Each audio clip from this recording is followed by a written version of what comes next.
So, this is episode 2 of my Noob's Guide to the Wasteland series.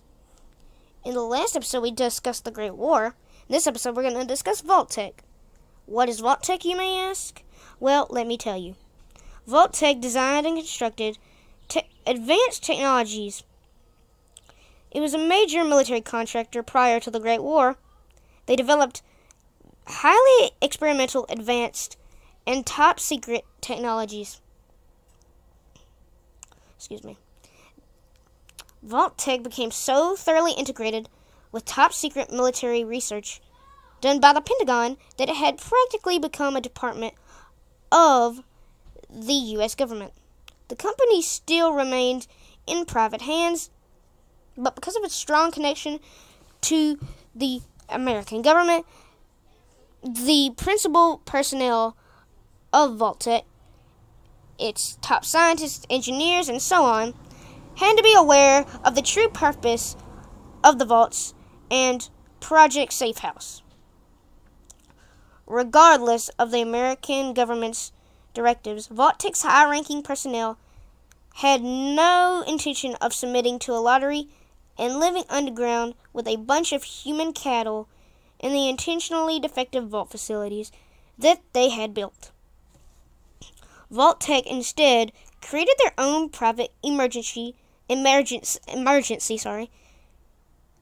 shelter facility for their top employees and their families, removed from the larger vault networks, and kept a secret from the U.S. government. This facility is known as the Secret Vault. However, Vault-Tec did not stop there. The secret private installation was used to research new, more advanced technologies that would benefit mankind in midst of a post-nuclear event. This initiative included some extensive research with the forced evolutionary virus, or the FEV, the results of which, unlike the government-controlled research on the virus uses at Vault 87, was also kept secret from the government.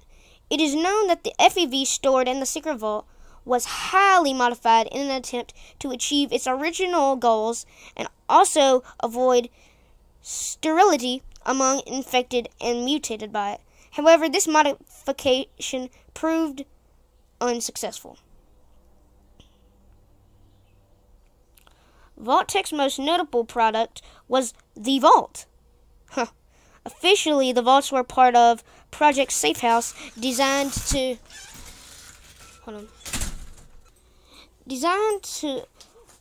protect the American population from nuclear holocaust.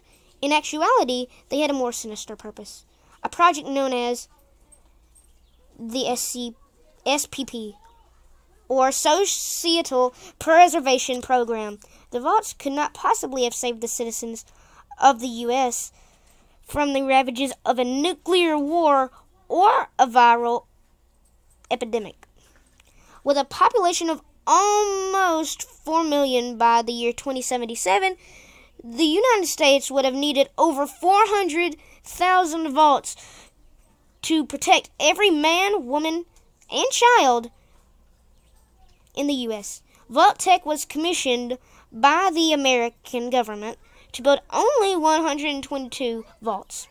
The true reason for the construction of the vaults was to allow the government to secretly study pre-selected segments of the Americans, observe how they would react to the stress of isolation, and how successfully they would recolonize the devastated Earth and stars after the vault opened. In addition, most vaults were designed to conduct often immoral experiments on live human test subjects. The purposes and experiments carried out in each vault varied.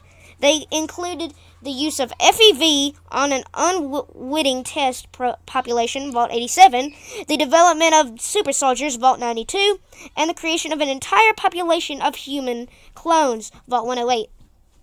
Vault 101 was subject to a never-to-be-opened policy. The inhabitants were never going... That is it for this episode of Noob's Guide to the Wasteland.